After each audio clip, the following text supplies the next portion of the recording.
TASMAC wine ஷாப்பை மூடணுமா? 2016 doctor கலைஞர் அவர்கள் ஆட்சிக்கு தேர்ந்தெடுங்க, எல்லா ஒயின் ஷாப்பையும் மூடிடுறேன்னு சொன்னாரு. ஓட்டு போட்டீங்களா? 2016 கலைஞர் வாக்குறுதி கொடுத்தாரு, திமுக ஆட்சிக்கு வந்ததுன்னா எல்லா ஒயின் ஷாப்பையும் மூடிடுறோம், டாஸ்மாக் எல்லாம் மூடிடுறோம்னு வாக்குறுதி கொடுத்தாரு. ஞாபகம் இருக்கா? ஓட்டு போட்டீங்களா? யாருக்கு ஓட்டு போட்டீங்க? அதிமுக தானே ஓட்டு போட்டீங்க. ஓட்டு போட்டீங்க.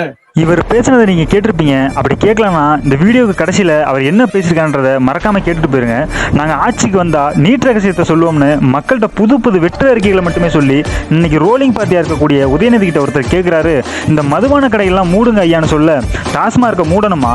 2016 நீங்க என்ன எங்களுக்கா ஓட்டு போட்டீங்க, எங்கிட்ட வந்து சொல்றீங்கன்னு சொல்ல தமிழக மக்களை வெறும் ஓட்டா மட்டுமே பார்க்கறாங்கன்னு இந்த மாதிரியான வார்த்தைகள் வரும்போது அரசியல்வாதிகள் மேல கோவப்படுறதா இல்ல மக்களை நினைச்சு பாவப்படுறதானே தெரியலங்க.